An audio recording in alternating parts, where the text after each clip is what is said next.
We interrupt this episode of Cops to bring you a special news bulletin from our anchor, Diana Sato, bringing you the hottest scoops, the toughest tales, the dirtiest ditties, all from the safety of your living room. Here's Diana Sato. So, in your own time, in your own words, just walk us through what happened. I always wanted a big brother, and for the first 28 years of my life, I had one. It was Curtis. He was a huge Naked and Afraid guy, so when it came time for me to plan his bachelor party, that is what I did.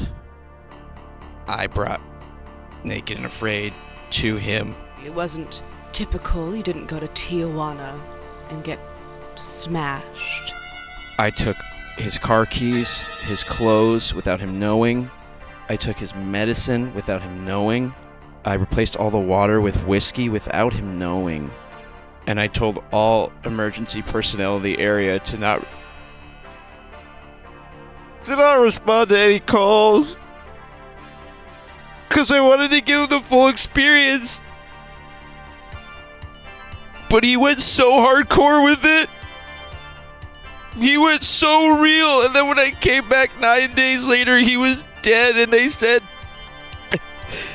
that he died like the first day. He died like the first day he was here. I thought he would do so much better, but he didn't. They said he was super dehydrated and he had calluses that cracked on his hands, so when he went to wipe his ass, it got infected. He wasn't the only one that died that day, was he? I had this for 9 days, and so every day I was going to have a different buddy come in one by one, and then they would find him, and it would just kind of get bigger and bigger until the last day. But one by one, they started dying. So Scott Peterson was the first one who got here, and he came in a lift. But what he didn't know was that the lift was actually supposed to take him beyond the entry point, because at the entry point, I had actually set up a little bit of a trap. It was a little bit of one of those pits that's kind of covered a little bit, but when you fall in, you get stuck in it. So he hit that from day one. The worst part was it rained that night a ton. So anyone who came after him didn't see him because he was covered in a pit. So then when Matt Lindahl came, he went right over him. Scott was just mush at that point. It took him 1 day to decompose. That's never happened before. So now it's Matt Lindahl's turn. He has no idea. I told him he's going to meet up with Scotty and obviously Curtis. But what I didn't know was that also I had laid down a big track of peanuts, circus peanuts, the candy, it's like orange, it's marshmallow, and then there's a peanut inside. An entire family of mountain lions had been there. Apparently, rangers say, by the way, that his bones had just been bleached by the sun. He died within the first hour of being here, so that's 2 people gone, not mentioning Curtis, who also died, remember you, in the first day he was dead. So I have a triple homicide on my hands in 48 hours, okay? There's 6 more of them.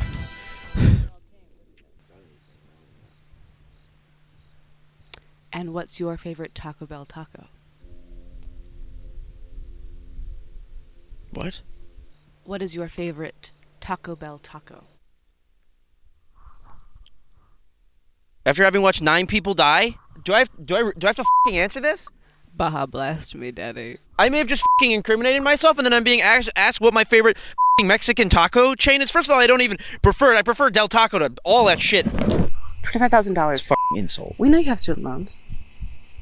It doesn't matter. I'd rather pay them than this. That's bullshit. $50,000. I'm not gonna wait. This is fucking crazy. $500K.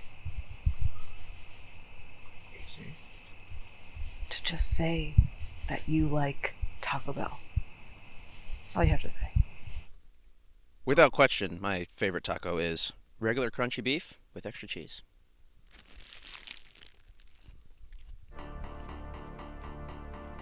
That's good. That'll make you forget a crime. Bad boys, what you gonna do? What you gonna do when they come for you? Nobody now give you no break. Police now give you no break. That old soldier man I give you no break.